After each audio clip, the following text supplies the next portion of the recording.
تو آج بات کرتے ہیں تاریخ کے ایسے کردار کی جس کا نام ہی فتوحات کی ضمانت ہے۔ جی ہاں، محمد ثانی، جسے دنیا الفاتح یعنی دی کانکرر کے نام سے جانتی ہے۔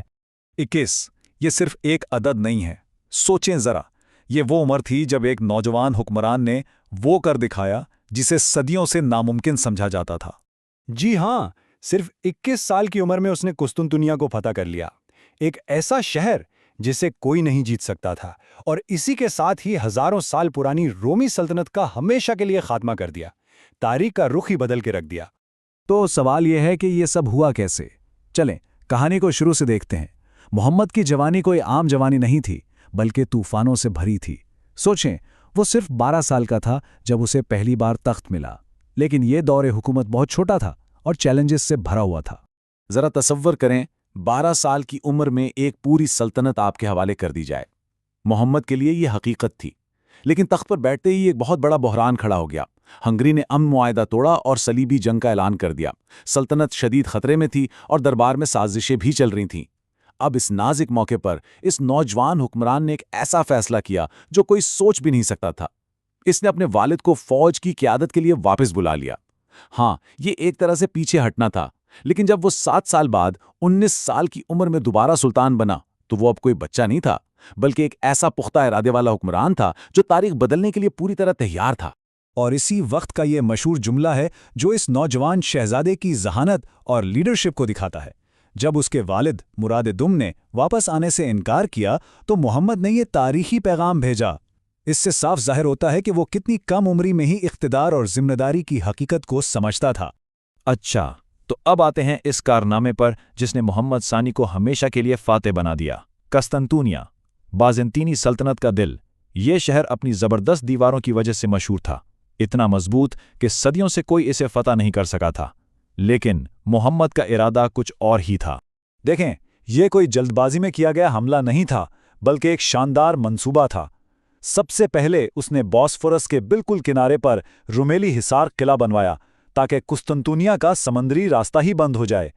پھر اس نے اس وقت کی سب سے بڑی توپیں بنوائیں، اتنی بڑی کہ وہ شہر کی 1000 سال پرانی دیواروں کو بھی توڑ سکتی تھیں۔ اور آخر میں اس نے تقریباً 2 لاکھ فوجیوں کا ایک سمندر اکٹھا کیا جس نے شہر کو ہر طرف سے گھیر لیا۔ ہر قدم، ہر چال بالکل نپی تلی تھی۔ 80 یہ نمبر ایک بہت بڑی رکاوٹ بنا۔ شہر کی سب سے اہم بندرگاہ جسے گولڈن ہارن کہتے ہیں، اسے ایک بہت بڑی لوہے کی زنجیر سے بند کیا ہوا تھا، اور اس زنجیر کے پیچھے دشمن کے تقریباً 80 بحری جہاز حفاظت کے لیے کھڑے تھے۔ اور یہاں محمد ثانی نے کچھ ایسا کیا جو جنگی تاریخ میں آج بھی حیرت سے پڑھا جاتا ہے۔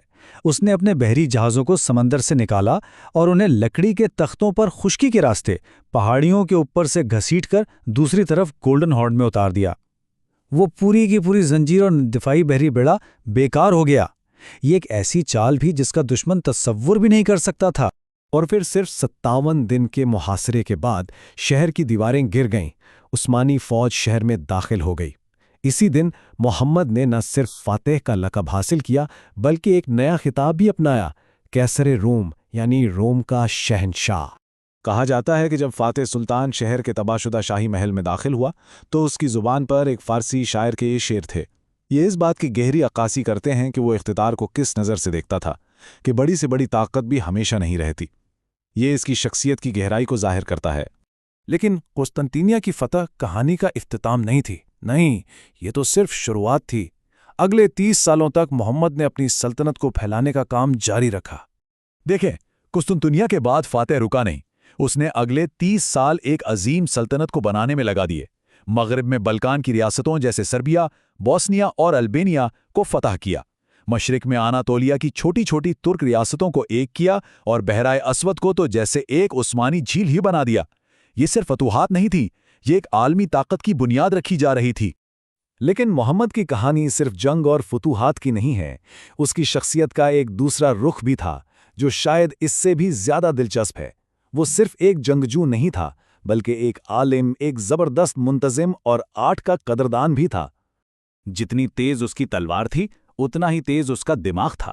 وہ 6 زبانیں بولتا تھا، ترکی، عربی، فارسی، سربین، یونانی اور یہاں تک کہ لیٹنی بھی۔ سوچیں، یہ صرف زبانیں نہیں تھیں، یہ مختلف تہذیبوں اور علوم کے دروازے تھے جو اس نے اپنے لیے کھول رکھے تھے۔ اس دور کے بادشاہوں میں ایسی علمی قابلیت تقریباً نہیں ملتی۔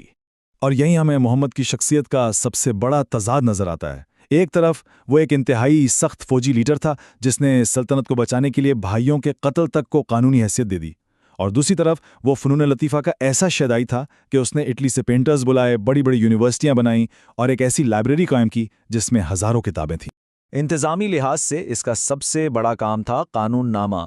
یہ دراصل ایک مکمل قانونی کوڈ تھا جس نے پہلی بار عثمانی حکومت کا پورا ڈھانچہ، افسروں کے اختیارات اور ان کی ذمہ داریاں سب کچھ تحریری شکل میں طے کر دیا۔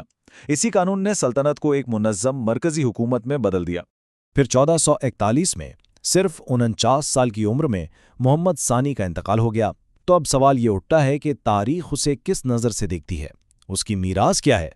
اس کا اندازہ اس بات سے لگایا جا سکتا ہے کہ جب اس کی موت کی خبر اس کے سب سے بڑے دشمن وینس تک پہنچی تو پورے شہر میں جشن منایا گیا اور یہ اعلان ہوا، عظیم عقاب مر گیا۔ یہ الفاظ بتاتے ہیں کہ یورپ اس سے کتنا ڈرتا تھا اور اس کا اثر کتنا گہرا تھا۔ تو اس کی میراث بھی اس کی شخصیت کی طرح دو رخی ہے۔ مسلم دنیا، خاص طور پر ترکی میں، اسے ایک عظیم قومی ہیرو سمجھا جاتا ہے، لیکن دوسری طرف مغربی تاریخ میں اسے اکثر ایک ظالم اور بے رحم فاتح کے طور پر دکھایا جاتا ہے۔ تو آخر میں سوال وہی رہتا ہے، محمد ثانی کون تھا؟ کیا وہ ایک ہیرو تھا، ایک ظالم حکمران، یا پھر ایک نئی دنیا کی بنیاد رکھنے والا معمار؟ شاید سچ یہ ہے کہ وہ ایک ہی وقت میں یہ سب کچھ تھا، اور یہی وجہ ہے کہ اس کی شخصیت آج بھی تاریخ میں اتنی دلچسپ اور متنازع ہے۔